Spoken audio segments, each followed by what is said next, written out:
Ya hace, te diría, más de 40 años que las grandes empresas que tenían grandes flotas en sus activos, deciden y toman el paso de dejar de comprar vehículos, dejar de tener grandes flotas y de pasar a un modelo de flexibilizar este activo, ¿no? Hace unos años, cuando tú y yo éramos jóvenes, era un símbolo de estatus. Eso ha cambiado. Nuestra compañía da servicio a cualquier cliente en cualquier sitio de España. Y es que ahora mismo la única forma de hacerlo es teniendo una buena plataforma donde puedas gestionar el dato de forma eficiente y veraz. Y no tiene sentido que cuando integras mantengas duplicidad en los sistemas. Tienes que tener un único sistema. Tienes que seguir llevando a la compañía a los siguientes niveles. El mercado te lo va pidiendo. Y tienes que ser el dinamizador, el que impulse llevar a tu equipo y a la compañía al siguiente nivel tecnológico. 2031, ¿cómo ves la movilidad en ese momento? ¿Veremos ya los coches sin conductor en las carreteras y en las ciudades españolas, como están ya en Singapur o en San Francisco?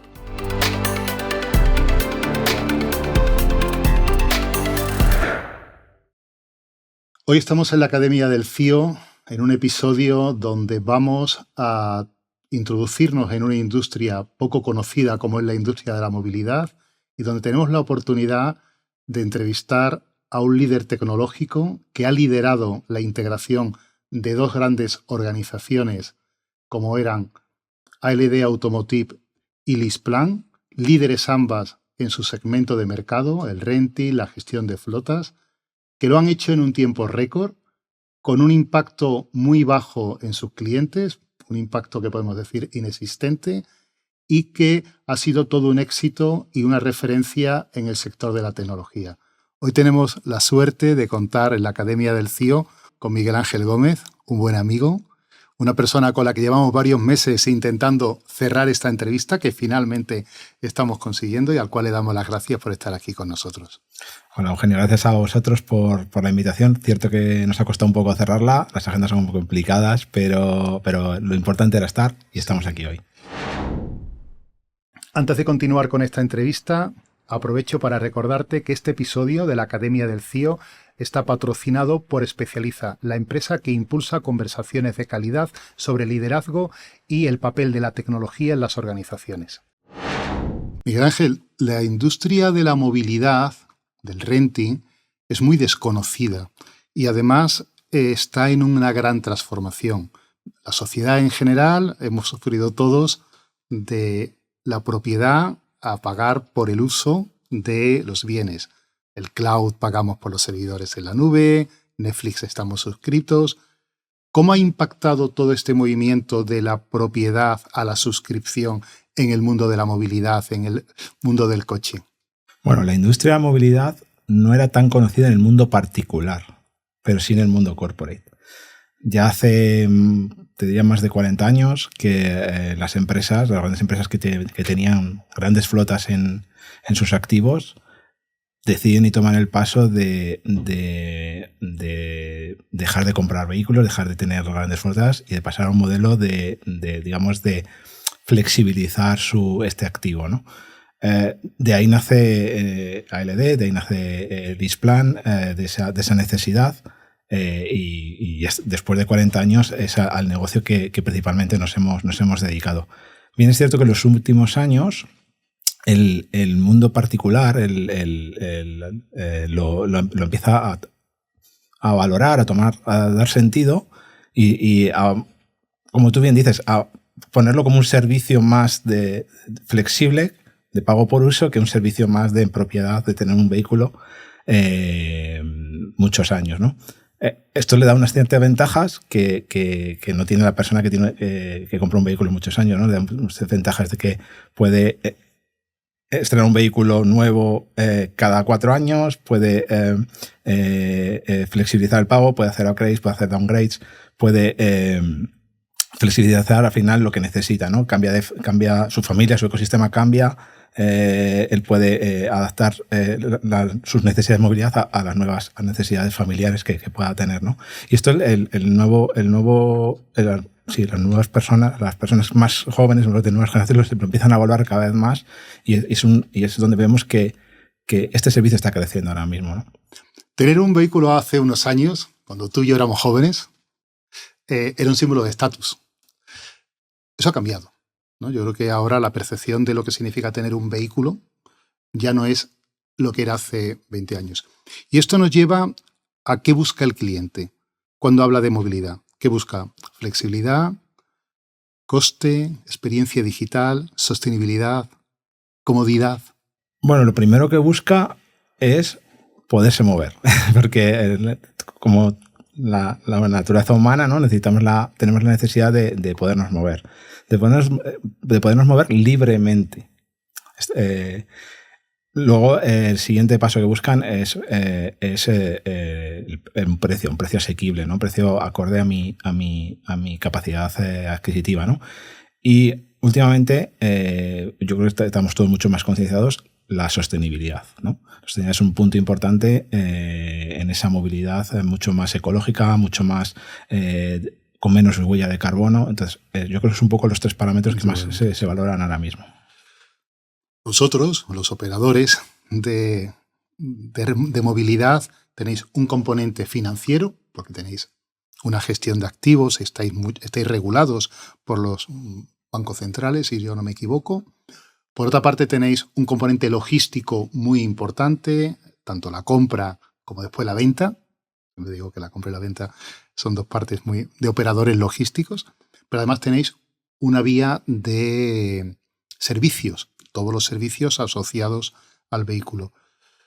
En toda esta complejidad que tiene vuestro negocio, podemos decir que es una industria que es cada vez más tecnológica y de datos que era hace unos años. Sí, por supuesto.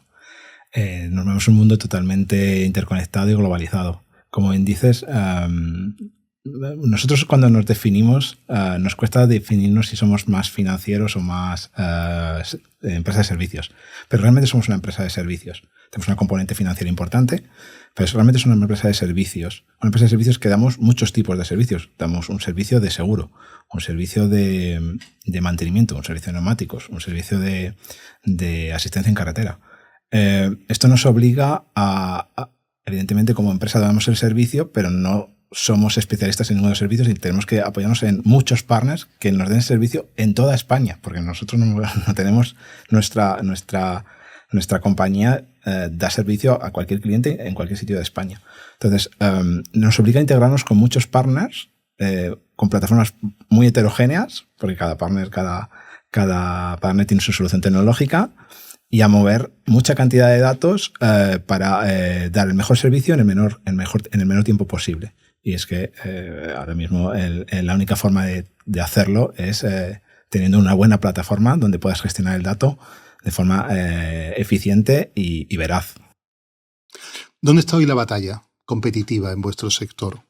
¿En precio, en experiencia del cliente, en esa capacidad operativa que estamos hablando, en el ecosistema de partners que tú mencionas? ¿Dónde están hoy realmente las claves para poder identificar dónde estáis los líderes y dónde están los challengers o nuevos entrantes que hay en la industria? El precio es un punto determinante, pero la experiencia de cliente que va ligada con la experiencia de los partners, al final no deja de ser que nuestros clientes nos reciben por la experiencia que dan nuestros partners. Porque nosotros, al final, si una persona lleva un vehículo al taller, te mide tu experiencia de cliente por cómo le han tratado en ese taller, ¿no? Entonces es importante que integremos bien a nuestros partners para que y les inculquemos cuál es nuestro modelo de servicio para que transmitan esa experiencia que queremos que nuestro cliente tenga, ¿no? Entonces es una balanza entre las dos. Te diría que a igual incluso a un poquito más de precio, la experiencia de cliente pesa bastante. Entonces, y por supuesto, una mala experiencia de cliente te lleva da igual el precio, te saca del mercado. Te saca del mercado. Sí, sí. Miguel Ángel, para quien no conozca bien Ayvens, ¿qué es hoy la compañía y qué papel quiere jugar en el nuevo escenario de la movilidad? Nosotros somos una compañía líder en movilidad sostenible, y es donde queremos estar. Actualmente somos una empresa multinacional, internacional, presente en 42 países. 42 países. Sí, movemos una flota a nivel mundial creo recordar que son unos 3 millones de vehículos. Aquí en España estamos en 225.000 vehículos aproximadamente, dando servicio principalmente a las grandes empresas de este país, a grandes corporates en el IBEX 35 y otras no tan en el IBEX 35, pero también en sus respectivas países están cotizando en las grandes bolsas. 225.000 vehículos en un mercado de renting en España que, si no me equivoco, está en 1 millón de vehículos, ¿no? Aproximadamente. Creo que esta mañana veía las estadísticas de la Asociación Española de Renting y hablaba eso, en torno a 1 millón, poco más. O sea, tenéis un 25%, prácticamente un 25% de cuota de mercado. Sí, somos uno de los grandes partners de este mercado ahora mismo. La integración de ALD, que era líder en su segmento, LeasePlan, el otro líder, ¿qué aporta en términos de escala, de capacidades y de propuesta de valor? Bueno, en primer lugar, nos permite ampliar nuestro portfolio de servicios. Digamos que cuando se produce la integración y cuando se hace todo el análisis, vemos que no son que tienen gran parte de complementariedad. ALD era muy fuerte en el mundo de la venta indirecta, por ejemplo. LeasePlan era mucho más fuerte en la venta más directa y con mucho más margen en canales digitales, lo cual nos permite hacer una fusión, una complementariedad para llegar a mucho más canales y a mucho más público objetivo con la misma estructura que teníamos. Eso por un lado. 2, el volumen. Claro, pasamos por 2 las dos. O sea, entonces, cuando negocias por 2. Entonces, el volumen es una sinergia importante. Nos permite ser mucho más escalables. Ampliamos mayor la escalabilidad. Y 3, venimos de 2 plataformas tecnológicas totalmente diferentes y nos permite hacer una única con una mayor capacidad evolutiva. Entonces, yo creo que... Yo recuerdo que ALD Automotive fue el primer operador de renting que trabajó con Amazon hace ya años. Correcto. Y al mismo tiempo, LeasePlan fue el primero que creó un marketplace de vehículos de segunda mano que terminaban la vida útil en el mundo del renting y se ponía después. Ambos proyectos continúan. Además, creo que el de marketplace lo habéis cambiado de nombre recientemente, si no estoy equivocado. Y además, para quien no conozca la historia de ALD, funcionó y sigue funcionando como marca blanca de compañías que conocemos en el mundo del renting. ¿Puedes contarnos algunas de ellas donde actuáis como marca blanca y que posiblemente las personas que nos escuchan incluso hasta sean clientes de ellos? Bueno, no sé si puedo, porque no sé si se van a sentir tranquilos. Hay grandes compañías de renting que por detrás estamos ALD ahora mismo. Como decía antes, nuestro principal canal, o sea, ALD, bueno, ya Ayvens, voy a hablar mejor en términos de Ayvens. Ahora mismo somos un operador de renting del segundo mayor de España. Y por detrás hay muchas empresas vendiendo el servicio de la movilidad sostenible y el renting, que por detrás estamos nosotros. ¿Estáis vosotros? Ellos comercializan y operáis vosotros en su red. Eso es. Alguna entidad financiera. Lo dejo por aquí. Miguel Ángel, antes de seguir hablando de Ayvens, de la integración, de tecnología, hablaremos un poquito de inteligencia artificial, ¿cómo no? ¿Cómo llegas a Ayvens? ¿Y qué te atrae de este reto? Cuéntanos un poco tu background antes de llegar a Ayvens y qué te atrae y cómo te sientes ahora. Yo vengo sin retratarme demasiado, yo vengo venía de Naturgy. Yo trabajaba en Naturgy. Bueno, primero empecé en Unión Fenosa. Unión Fenosa fue integrada o se fusionaron junto con gas natural, que se convirtió en gas natural Fenosa. Esa fue una integración bastante conocida en el mundo, en el mercado. Y ahí fue mi primer proyecto interesante o importante al que me enfrenté, donde tuvimos la gran oportunidad de integrar dos sistemas también de dos comercializadoras de electricidad y de gas.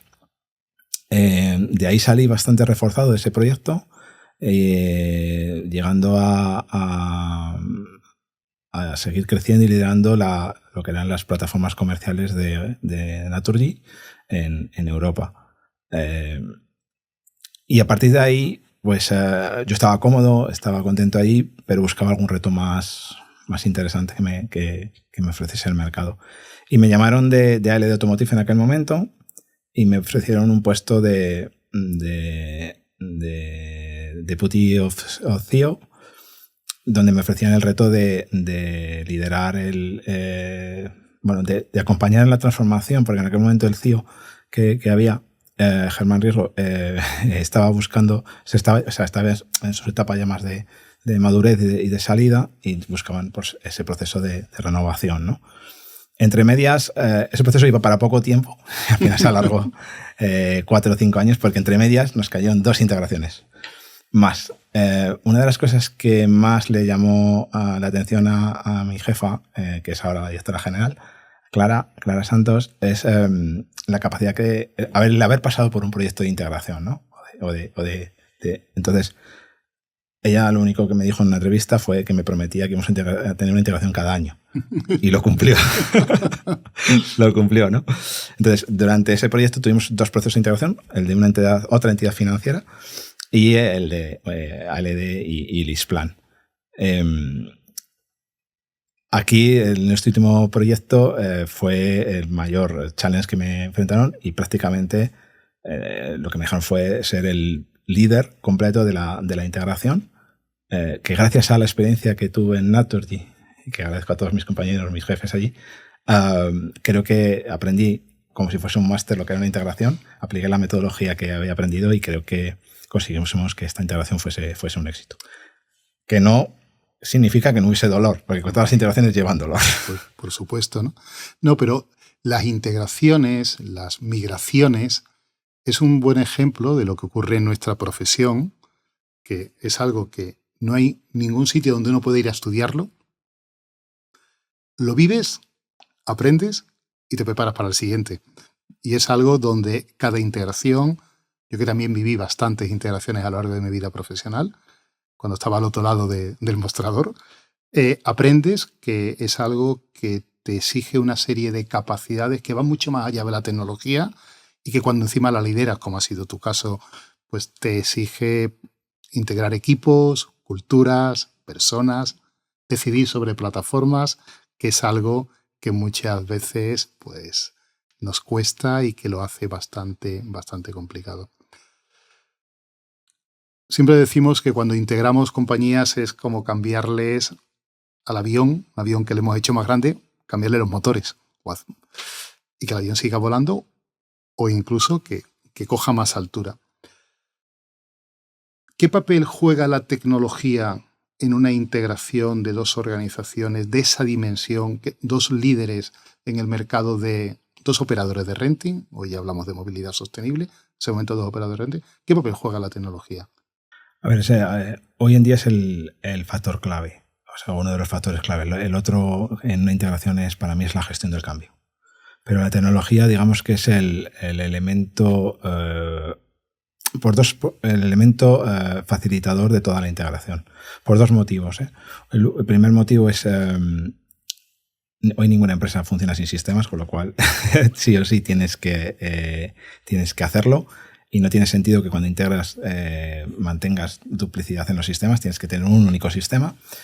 Y 2, porque donde todo el mundo va a trabajar es encima del sistema o sobre el sistema. Por lo tanto, el cómo va a trabajar, el cómo se va a desarrollar esa compañía, el dónde está el proceso, no está en la cabeza de la gente, está en el sistema. Entonces, un buen sistema o un buen diseño de sistema, un buen proceso metido en el sistema es fundamental y clave en esa integración y condiciona el cómo va a operar la compañía en los siguientes años.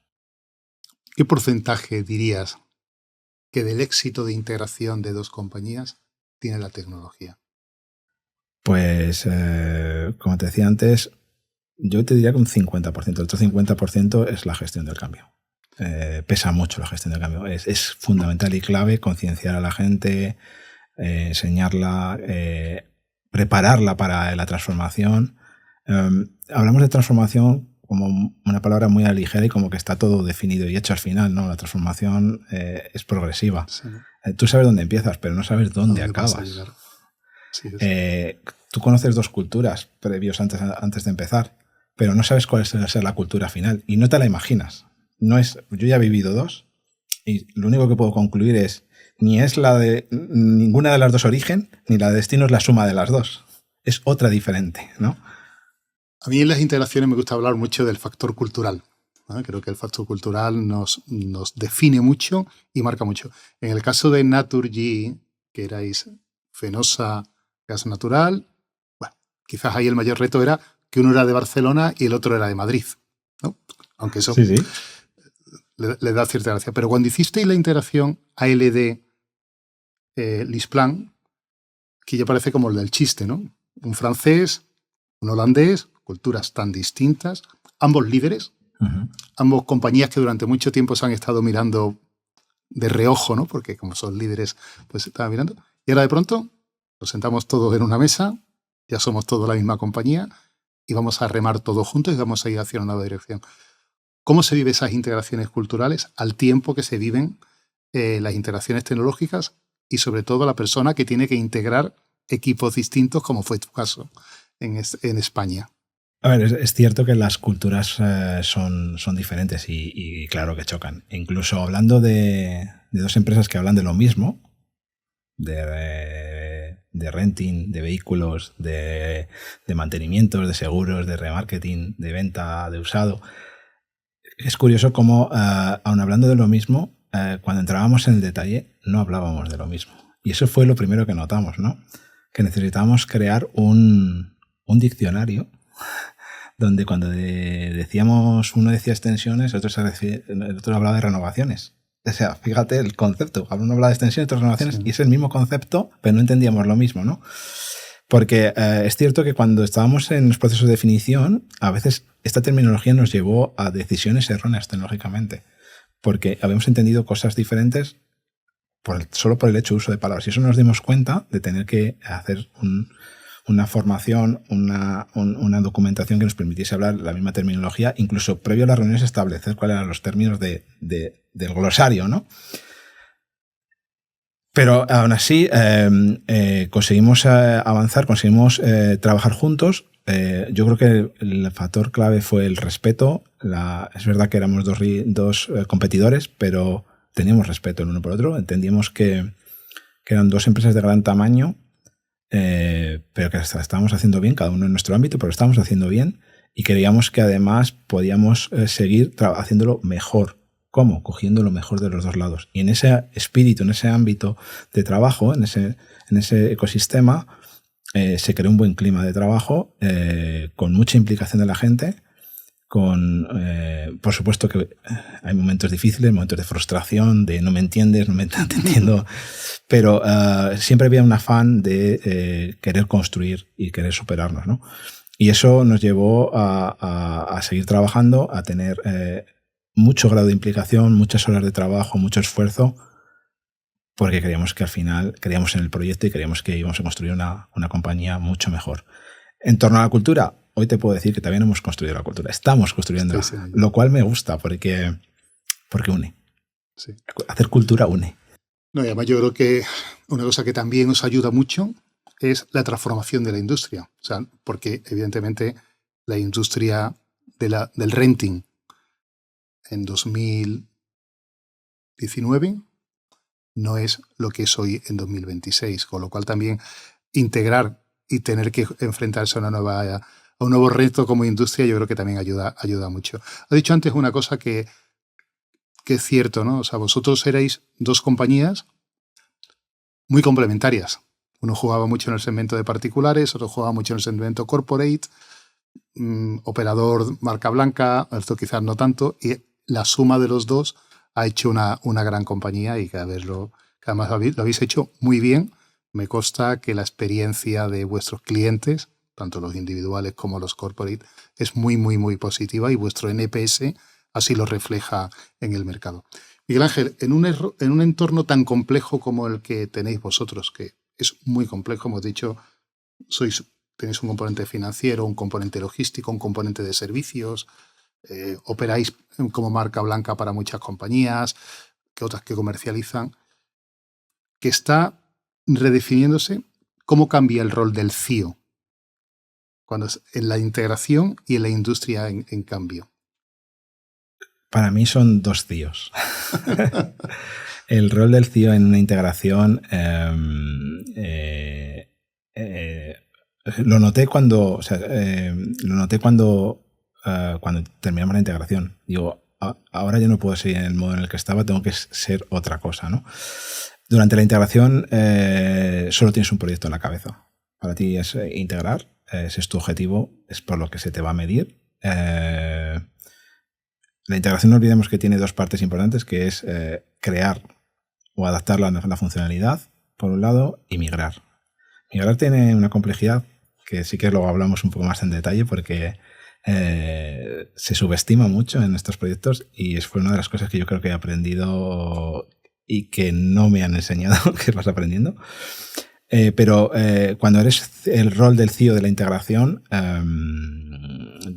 tu objetivo es integrar en la fecha que está marcada, o sea, crear un único sistema con la mejor calidad de datos posible y que el día que arranque todo siga funcionando como funcionaba hasta la fecha.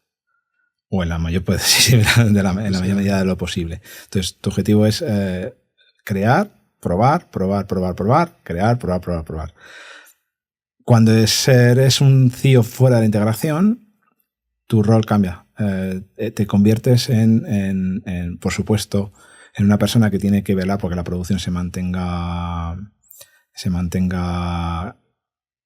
lo más alta posible siempre, la mayor disponibilidad de los sistemas, la mayor calidad del producto, pero también te conviertes en una palanca de transformación, porque tienes que seguir evolucionando el sistema, tienes que seguir llevando a la compañía a los siguientes niveles, el mercado te lo va pidiendo y tienes que ser el dinamizador, el que impulse llevar a tu equipo y a la compañía al siguiente nivel tecnológico, para no quedarte anclado. ¿Dónde está el equilibrio entre la urgencia del día a día, esa producción que hay que mantener, ese proyecto regulatorio que sí o sí tiene que estar dentro de poco, la nueva normativa que acaba de surgir, el nuevo acuerdo comercial y el futuro de la compañía, esa plataforma futura, esa estrategia futura? ¿Dónde está el equilibrio que tú tienes que hacer en el día a día y además con tu equipo? Yo soy una persona, y mi equipo lo sabe, y mi equipo trabaja en esa línea, que lo primero que les digo es, tengamos una producción estable, controlada, que nos permitirá dormir y pensar y construir. No caigamos en el caos. Entonces le pido siempre al equipo que al menos el 50% del tiempo, y así lo hacen, lo dediquen a estar en la producción. Y el segundo tema es, no podemos estar siempre en la producción porque nuestros equipos se aburren, porque lo bonito yo siempre comparo a los ingenieros de sistemas y a los equipos de desarrollo con artistas, porque no hay un punto de creatividad en lo que hacemos, de creación. Y los artistas donde se divierten es creando, no arreglando. Entonces, siempre les pido que el resto del tiempo lo inviertan en crear, ¿no? En evolucionar. Y ese es un poco el equilibrio que hago. Cuando creas mucho, también, sin querer, repercutes a la producción. Entonces, tienes que volver atrás, dedicar un poquito más de tiempo a la producción, estabilizarla y volver hacia adelante. Es un poco el modelo en el que nos movemos. ¿Cómo mantienes alineado y motivado a un equipo en tecnología, en un proceso de cambio tan exigente, que no salís de una cuando ya estáis en la siguiente integración, en el siguiente cambio tecnológico, en el siguiente proyecto? ¿Cómo consigues tener al equipo engaged, que dicen los británicos, ¿no? Enganchado, motivado, actualizado? ¿Cómo es ese reto? Pues es una cosa que trabajo mucho con mis equipos y que mis equipos creo que también trabajan. Lo primero que busco es qué podemos ofrecer a una persona en su desarrollo profesional. La parte económica no es trascendental. Creo que de verdad lo que a la gente le mantiene motivado es el desarrollo profesional, la carrera profesional. Y estamos en continua evaluación siempre de la gente para ofrecerles lo que ellos quieren. Trabajo mucho con mis partners en ver cuáles las expectativas de carrera profesional de cualquier persona que trabaja conmigo, ya sea personal propio o personal colaborador. Me involucro mucho en este trabajo para ofrecer, y involucro a mi equipo para ofrecer el futuro profesional que quieren. Y es la forma en que ese equipo se siente enganchado, comprometido y trabaja al máximo. Y la segunda cosa que siempre me preocupo es cómo están. Realmente es la primera pregunta que hago siempre, es ¿cómo estás? Porque entiendo que una persona trabaja bien cuando está tranquilo. Personalmente, económicamente, a nivel de salud, está bien. Entonces, la primera pregunta es ¿cómo estás? Y después, ¿cómo te podemos desarrollar? Y siempre hay un nexo de unión entre su desarrollo y lo que necesito. Siempre lo encuentro. Cuando no lo encuentro también soy muy honesto con la persona. Digo, no te puedo ofrecer esto que buscas. Te puedo aconsejar. Te puedo decir si te veo o no te veo. Pero si tú quieres de verdad eso, no te lo puedo ofrecer. Te acompaño y ya está. Pero hay que ser honesto también. Sé que nos rehuyen las conversaciones difíciles cuando las tienes que tener. No, porque te persiguen. Porque después vuelven. Eso parece muy bien. Al mismo tiempo que sé que es algo que os distingue como organización desde hace muchos años, es que sois un best place to work. No solamente tenéis la pegatina, sino que realmente la cultura de la compañía lo tenéis. Desde tu punto de vista, cuando integras organizaciones distintas en tecnología, ¿qué pesa más? ¿El método, el liderazgo, la comunicación, la cultura? Te diría... ¿Tú has integrado equipos de tecnología? Sí. Recientemente. Sí. Un poco de todo. Es mano izquierda, mano derecha.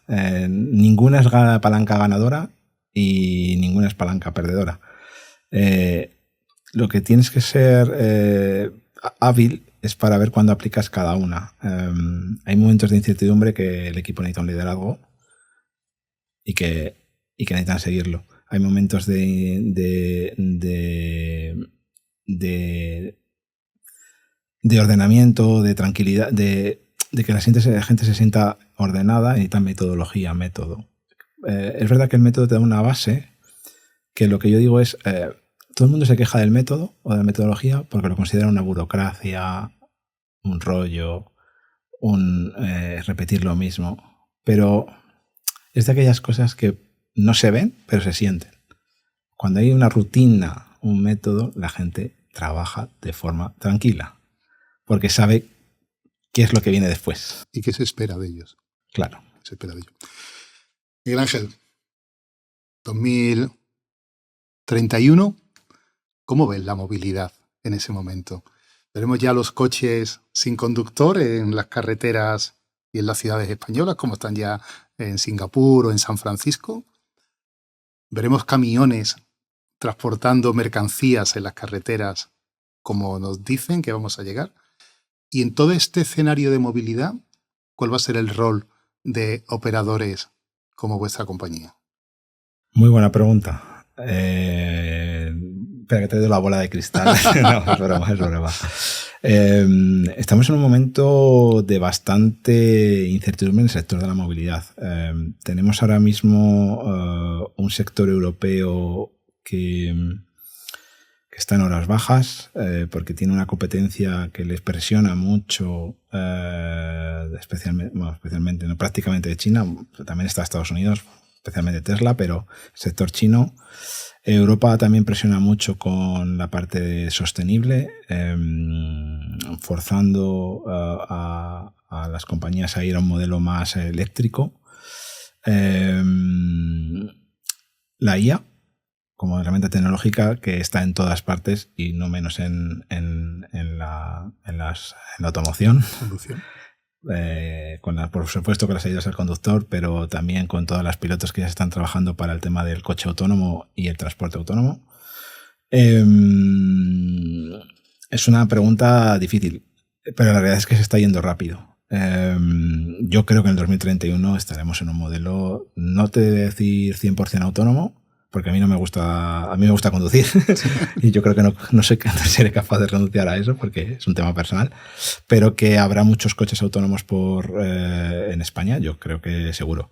El camión autónomo creo que también estará ahí. Y todo esto tendrá un impacto en los precios, todo esto tendrá un impacto en los mantenimientos, en la experiencia del cliente. Correcto. Me preguntabas antes por el rol de Ayvens en este nuevo escenario. A ver, lo bueno que nosotros ahora mismo también esta incertidumbre nos afecta porque ahora mismo no sabemos cuál es el comportamiento de un vehículo eléctrico en el futuro. No hay mercados de segunda mano que nos diga cuál es el comportamiento de un activo que compras ahora dentro de 4 años, ¿no? Y eso nos condiciona también los precios ahora mismo. Creo que se resolverá, no tardando mucho, pero creo que se resolverá y tendremos más capacidad de predicción de esos precios. Pero nosotros también nos adaptamos, somos una compañía que ahora mismo ofrecemos soluciones de movilidad adaptadas a lo que el cliente necesita o quiere. Entonces nosotros lo que estamos es dispuestos a acompañarles donde lo necesiten. ¿Que quieren un vehículo eléctrico autónomo? Pues no hay ningún problema. Nosotros le acompañamos, le daremos esa solución de renting de movilidad que necesita con los servicios asociados, porque no olvidemos que ese coche necesita mantenimiento, los neumáticos. Entonces estaremos ahí. Y ahí entiendo que en ese escenario mucha IA, mucho dato y mucha experiencia de cliente. Exactamente. Miguel Ángel, tenemos que ir terminando, pero sí que siempre nos gusta finalizar con unas reflexiones. Si te sentaras con alguien o con el Miguel Ángel de hace 7 años, ¿qué consejo le darías para ser CEO en una compañía con la complejidad que tenéis vosotros, internacional y además en una industria en transformación? Muy buena pregunta. Lo primero de todo, nadie está preparado para ser CEO, pero tienes que creer en tus posibilidades. Te tienes que evaluar primero si tienes cierta capacidad para ser CEO, porque si no vas a sufrir mucho. Pero lo que yo le diría es, no vas a tener la respuesta para todo. Cada problema te va a hacer aprender. Lo único que tienes que hacer es enfrentarte, afrontarlo y creer en ti mismo, en la capacidad que tienes de resolución de problemas. Yo siempre digo que antes de CEO soy ingeniero. Los ingenieros solo nos dedicamos a una cosa, a coger un problema y resolverlo. Solucionar problemas. Un CEO no deja de hacer esto, ¿no? De mayor o menor envergadura, con más o menos equipo, busca cómo resolverlo, buscando gente que sepa, transformación, buscando cambios de organización, cambios de procesos. Todo eso es parte también de la resolución del problema. Entonces, yo le digo que crean sus posibilidades. Después de vivir un proceso de estas dimensiones del cual hemos hablado durante esta entrevista, ¿qué significa para ti ser CEO hoy? Hoy CEO, tal y como está la tecnología de cambiante, por decir una palabra, porque esto es un escenario totalmente Vulcan, CEO es la persona que transforma una compañía. La compañía no se transforma sola, pero hoy a nivel de tecnología que nos estamos moviendo, a mí lo que me pide mi jefa es cómo podemos poner esta tecnología al servicio de la compañía lo más rápido posible. ¿Cómo la transformamos? Vamos a llevar a la compañía al siguiente nivel. Eso es el CEO ahora mismo. Es el compañero del negocio para incrementar las capacidades que ahora mismo hay ya en la compañía, pues incrementarlas, amplificarlas realmente con la nueva tecnología. Miguel Ángel, ha sido un auténtico placer tenerte aquí con nosotros en la Academia del CEO. La verdad que estás en una industria que a mí me encanta, por su dinamismo, por su complejidad, pero al mismo tiempo por su variedad que tiene. Soy conocedor del proyecto de éxito que tenéis en marcha, no solo la integración, sino lo que estáis cambiando en Ayvens, y darte las gracias por tu tiempo, por estar aquí con nosotros, por compartir con la audiencia tus experiencias en un proceso de integración que pocos profesionales pueden contarlo como tú. Tú además puedes contarlo en dos experiencias, y decirte que ha sido un auténtico placer tenerte aquí con nosotros. Muchas gracias, Eugenio. Me siento un verdadero privilegiado por haber podido compartir mis experiencias con vosotros. Muy bien.